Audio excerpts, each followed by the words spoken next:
నా పేరు నరసవ్వ, సుంకే నరసవ్వ. ఇల్లు అత్తది అత్తవాడు అన్నారు. ఇక వీటి ఇంకా రాలేదు. వీటి గురించి మేము చూసుకుంటూ ఉన్నాం. కవర్ కూడా ఎప్పుడు వేసుకోలేదు. ఆన్లైన్లో పేరు వచ్చింది అన్నారు, కానీ ఇంకా ఎంఆర్ఓ నుంచి రాలేదు, పేపర్ రాలేదు అని అన్నారు.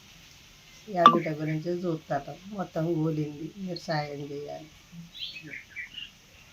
విలేజ్ గాంధీనగర్ మండలం. మాది ఇల్లు ఇస్తారని ఇంతవరకు మంజూరు కాలేదు. అందుగురించి మాకు బాధ ఉన్నది. ఇల్లు ఇప్పుడు భారీ వర్షంలో కూడా ఇల్లు కూలింది.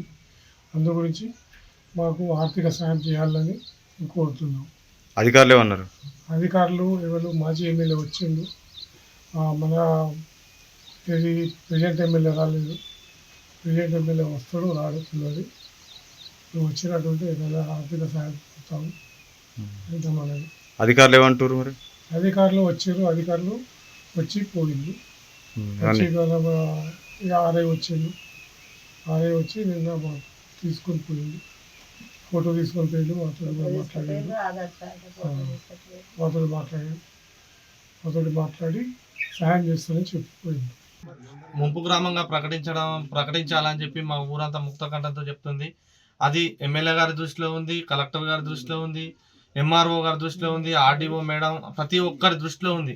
అయినా కానీ మా పరిస్థితి ఇట్లే ఉంటుంది.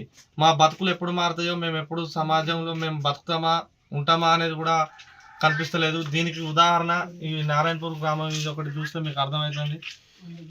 నారాయణపూర్ అస్తూరు పోతూరు అధికారులు అనేటోళ్ళు కట్ట మీద కత్తురు. ఈ కోసం నుంచి అటు నడుతురు, ఆ కోసం నుంచి ఇటు నడుతురు.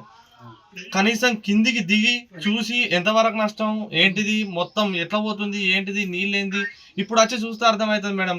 ప్రతి ఒక్కరు సార్లకు కానీ మేడకు కానీ అధికారులకు కానీ వేడుకునేది ఏంటి అంటే, మా ఊరు పరిస్థితి ఇట్లే ఉంటుంది.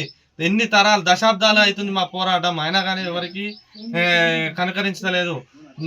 మా పోరాటాన్ని మీరు దృష్టిలో ఉంచుకొని మా నారాయణపురాన్ని ముప్పు గ్రామంగా ప్రకటించాలని కోరుతున్నాం.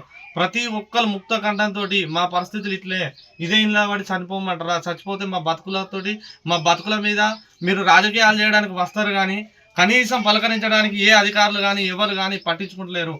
కనీసం మా నారాయణపూర్ గ్రామాన్ని ముప్పు గ్రామంగా ప్రకటించి మాకు పునరావాసం కల్పించాలని కోరుచున్నాం.